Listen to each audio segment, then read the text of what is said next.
All right, coaches, our fourth and final return in our kickoff return series is the middle return. I like to use this return when I don't know where the football is going to go, either through by design or an erratic kicker. If I have no idea where the football is going to go and I can't tell based on the kicker's alignment or approach to the football, then I'm apt to use a middle return. The way I teach it to my guys is guys, if we're looking at a middle return, then we're going to keep that football obviously in between the hashes. And if I'm going to go in between the hashes, then I am not going to count or I'm not going to block the outside two guys. Okay? And so the thing I like about it is most of your guys can still maintain the exact same assignment as they did before. So on a middle return, let's start with the left tackle again. He's going to drop to the 38. He's going to turn. He's going to flip his hips. Since I'm not blocking number one, he's now going to block number two. And I like the fact that these are also mirrored. It helps, and what I mean by that in a middle return, if you'll notice on some of the other returns, obviously like my guards are blocking 3 and 8. The center and the off returner are responsible for 5 and 6. The fullback is responsible for 2 to the left or 9 if it's a right return. The ends are responsible for 4 and 7.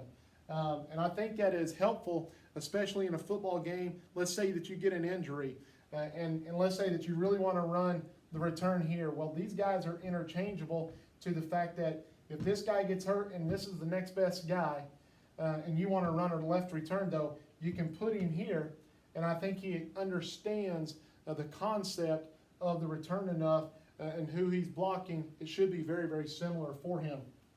But my tackles are going to block numbers 2 and 9.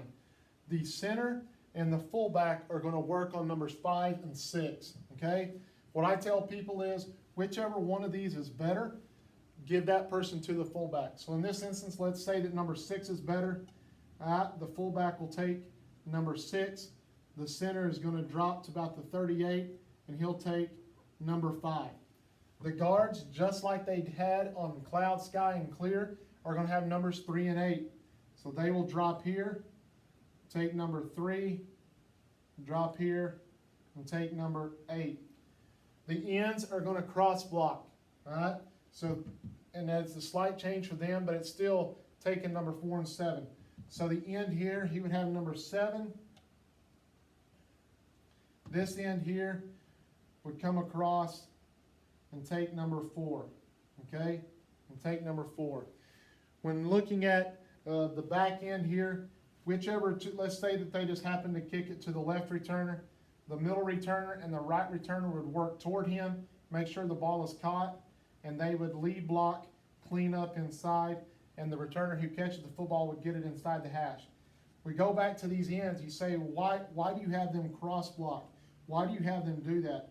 Well, the reason is if the ball comes to them, okay? If the ball comes to this end, I'm going to expect him to catch the football. Again, remember, I use this return against an erratic kicker or a team that wants to kick it just anywhere and everywhere with no rhyme or reason.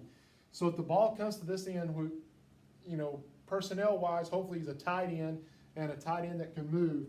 I expect him to catch the football and get it to the middle of the field. Well, if it comes here, there's nobody blocking 4. So that's why I cross-block these guys. So that even here in this instance, if it comes to the left end, that I've got all of these guys blocked, running away from number 1, getting it to the middle of the football. Now I understand that 7's unblocked, but I would hope that if it's coming to this player here and he catches it and gets to the middle, that my returners could then beat him to the middle and pick up this loose block that I'm turning loose. But I've had people ask me before, why do you cross block those two? And that's why. It's to be able to protect the player who's catching the football should the football come to him. Coaches, those are 4 returns: cloud, sky, clear, sideline returns, and then the middle.